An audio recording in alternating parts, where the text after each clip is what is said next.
Hello everyone, आज है 24 सितंबर और आज इस वीडियो में हम बात करने जा रहे हैं संवर्धना मदरसन इंटरनेशनल के बारे में। 206 रुपये का शेयर है। एक बड़ी खबर निकल कर आई है, इस कंपनी को लेकर बात करेंगे उसके बारे में भी। लेकिन उससे पहले अगर आपने अभी तक चैनल को सब्सक्राइब नहीं किया है तो प्लीज़ अभी इसे सब्सक्राइब कर लीजिए, क्योंकि आगे भी बहुत सारे वीडियोज़ हैं जो आपको काफ़ी ज़्यादा हेल्प करेंगे। तो 206 रुपये का शेयर है संवर्धना मदरसन का, और आधे परसेंट की हालांकि यहाँ पर गिरावट आई है। और एक महीने का ग्राफ देखोगे तो 4% की तेज़ी भी है।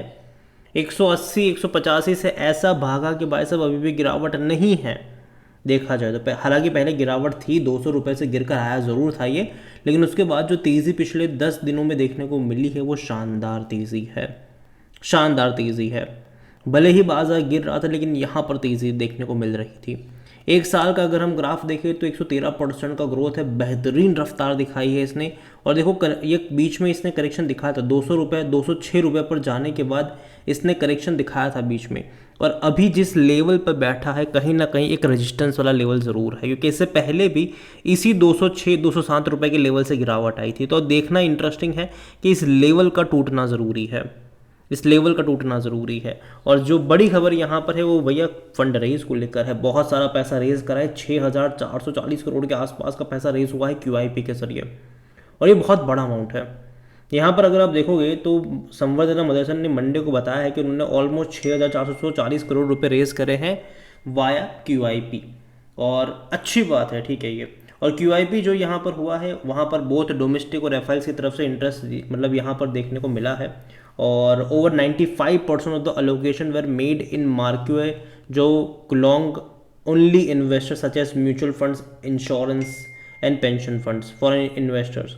तो जिन्होंने भी लगा है वो लॉन्ग टर्म वाले इन्वेस्टर्स हैं, और ये एक अच्छी बात है, ये एक अच्छी बात है यहाँ पर। और ये कंपनी बुरी नहीं है, पसंद है मुझे ये कंपनी, ठीक है। और हालांकि ये ज़रूर है कि यहाँ पर जब भी बहुत बड़ी तेज़ी आती है फिर लंबे समय का कंसोलिडेशन लगता है, उसके बाद तेज़ी देखने को मिलती है। यहाँ पर इसका वॉल्यूम अगर आप देखोगे तो 2 करोड़ से भी ज़्यादा के शेयर्स यहाँ पर ट्रेड होते नजर आए हैं, बड़ी क्वांटिटी में ट्रेडिंग हो रही है। मार्केट कैप इसका 1,45,000 करोड़ के आसपास का है। ऑटो पार्ट्स एंड इक्विपमेंट बनाने वाली कंपनी है ये। देखिए, गाड़ी चाहे चले पेट्रोल से, डीजल से, या फिर इलेक्ट्रिक व्हीकल्स भी क्यों ना हो, यहाँ पर इस कंपनी के ऊपर इसका कोई असर नहीं होगा। कंपनी के लिए अच्छी ही बात है। इनका काम है भैया ऑटो पार्ट्स एंड इक्विपमेंट बनाना, जो कि ये लोग बनाते रहेंगे। और देखा जाए इस कंपनी में तो according to Moneycontrol user 100% लोग कह रहे खरीदारी करो, बेचने की बात कोई नहीं कर रहा है। और जहाँ तक डिविडेंड की बात करें तो अच्छा डिविडेंड पे आउट शेयर भी है। इस साल इसने 80 पैसा पर शेयर का डिविडेंड पे आउट करा है। और सबसे अच्छी बात, जहाँ बोनस, भाई साहब भर भर के बोनस पे करता है ये। जब बोनस की बात आती है हम लोग विप्रो इन्फोसिस के बारे में सोचते हैं, लेकिन ये वो कंपनी है जो भाई साहब लगातार बोनस पे करती नजर आती है। और मुझे हैरानी नहीं होगी कि शायद अगले साल दोबारा ये लोग बोनस भी अनाउंस करते, क्योंकि ये लोग हर 2-3 साल में बोनस अनाउंस करते रहते हैं। और हालांकि स्प्लिट भी हुआ था ये, जो मदरसन सुमी वायरिंग कंपनी हम देख रहे हैं, ये भी इसी में से अलग हुई थी। जिसके पास इस कंपनी के शेयर्स थे उसको उस कंपनी के भी शेयर्स मिले हुए थे। और देखा जाए तो आने वाले 5 साल बाद भी अगर आप इसका ग्राफ देखोगे तो मुझे लगता है कि शेयर प्राइस इसका 200 रुपये के आसपास ही होगा। लेकिन हो सकता है कि इन 5 सालों में ये 2-3 बार आपको बोनस भी दे चुका हो। तो ये खेल है यहाँ पर इसके बोनस का। और जहाँ तक देखा जाए इनके नंबर्स तो लगातार इंक्रीज़ है। पिछले दो फाइनेंशियल ईयर में बहुत बड़ा इंक्रीज़ हमने देखा है। प्रॉफिट वाइज भी देखोगे तो शानदार प्रॉफिट है ये, शानदार प्रॉफिट। एटलीस्ट 2024 में जो प्रॉफिट है वो काफ़ी बड़ा प्रॉफिट कह सकते हैं कि यहाँ पर हमें देखने को मिल रहा है। और कंपनी लगातार एक्सपांशन की तरफ गई है। कंपनी ने लगातार कई छोटे मोटे एक्विजिशंस भी करे हुए हैं, उसी के चलते इनके रेवेन्यू प्रॉफिट्स में एकदम से तेज़ी देखने को मिली है। अगर हम इनका वैल्यूएशन भी अगर आप देखोगे तो 44 का पी है, जो कि सेक्टर पी भी 44 का, मतलब ना ही सस्ता है ना ही महंगा है ये। और 80% एनालिस्ट कहते हैं खरीदारी करो यहाँ पर। फिनेंशियल्स अगर आप देखोगे तो लगातार इनके फिनेंशियल में तेज़ी है। 29,000 करोड़ से भी ज़्यादा के इनके रेवेन्यू रहे, जो कि अब तक के सबसे हाईएस्ट रेवेन्यू थे इनके क्वार्टरली। अगर आप देखोगे तो प्रॉफिट भी 1,000 करोड़ के आसपास पहुंच चुका है, जो कि एक टाइम पे 200 करोड़ या फिर 120 करोड़ हुआ करता था 2 साल पहले। तो इतना बड़ा जंप यहाँ पर है। उसका रीज़न भी ये है कि कंपनी अपने ऑटोमोबाइल बिजनेस के साथ साथ अपने नॉन ऑटोमोबाइल बिजनेस पर भी लगातार फोकस कर रही है। कंपनी ने कोविड के टाइम पर भी अपना मिशन 2025 लॉन्च करा था, जहां पर उन्होंने कहा था कि वो चाहते हैं कि आने वाले टाइम में इनके टोटल रेवेन्यू का 25% का जो रेवेन्यू है वो इनके नॉन ऑटोमोबाइल बिजनेस से आना चाहिए। और इसके लिए उन्होंने कई छोटे मोटे एक्विजिशंस भी करे थे। एरोस्पेस से लेकर वैसे लॉजिस्टिक्स से कंपनी काम कर रही है और अच्छा कर रही है वहाँ पर। और शेयर होल्डिंग के बारे में देखें तो जो प्रमोटर की होल्डिंग है वो 60.36% की है। उनमें से थोड़ी सी होल्डिंग ही सही, लेकिन 1.19% का स्टेक प्रमोटर का गिरवी भी है। अच्छी खासी क्वांटिटी में इंस्टीट्यूशंस भी है यहाँ पर। 14.54% का स्टेक म्यूचुअल फंड्स लेकर बैठे हुए हैं। 3.62% डोमेस्टिक इंस्टीट्यूशन के पास है। 12.87% एफआईएल्स के पास है। रिटेल की होल्डिंग यहाँ पर 5.60% की है और जो अदर पार्टीज़ है वो 3.02% का स्टेक यहाँ पर लेकर बैठे हैं। तो अच्छी खासी शेयर होल्डिंग पैटर्न भी है। अच्छी खासी क्वांटिटी में इंस्टीट्यूशंस का भी पैसा लगा है और वो अपनी होल्डिंग बढ़ा रहे हैं, ऐसा नहीं कि बेच रहे हो। जैसे कि म्यूचुअल फंड अगर आप देखो सितंबर में 11.95% पे थे, बढ़ाई होल्डिंग। डोमेस्टिक ने भी अपनी होल्डिंग बढ़ाई है, एफआईएस ने भी अपनी होल्डिंग बढ़ाई है।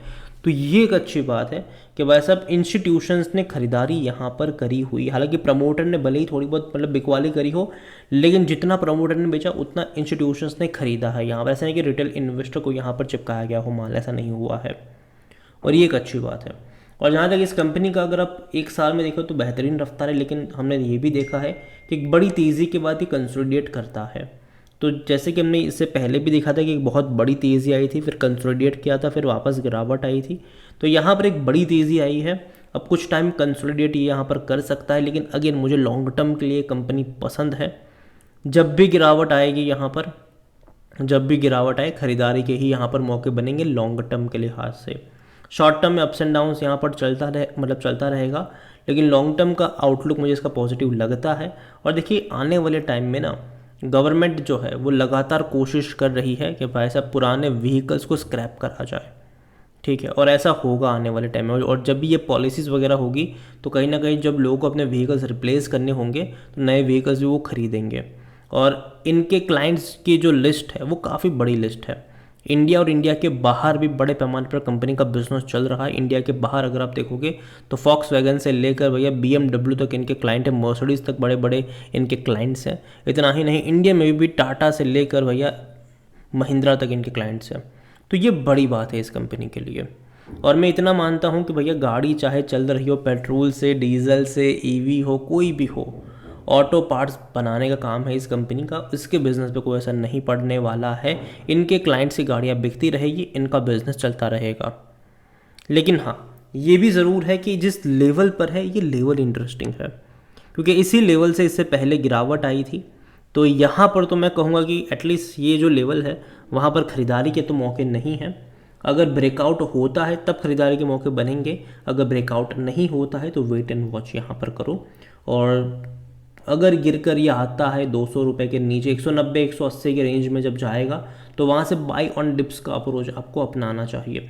और दूसरी बात यह है कि भाई साहब सुमीतो यहाँ पर बड़ी बिकवाली करने में लगा हुआ है। और जब इससे पहले भी जब उन्होंने बिकवाली करी थी हमें यहाँ पर गिरावट देखने को मिली थी, और आगे भी वो लोग बिकवाली कर सकते हैं। और जब भी ऐसी चीज़ आएगी, एक शॉर्ट टर्म का जो पेन कह लो, शॉर्ट टर्म की जो गिरावट कह लो, वो आपको यहाँ पर देखने को मिलेगी। लेकिन अगेन मैं कहूँगा कि जो भी होगा वो शॉर्ट टर्म के लिहाज से होगा। लॉन्ग टर्म के लिहाज से मुझे लगता है कि ग्राफ इसका ऊपर ही जाता हुआ नज़र आएगा।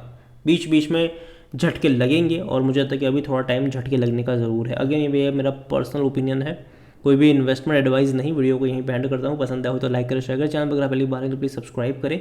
और संवर्धना मदरसन इंटरनेशनल लिमिटेड के बारे में आप क्या सोचते हैं वो भी आप मुझे कमेंट में लिख के बता सकते हैं। Thank you.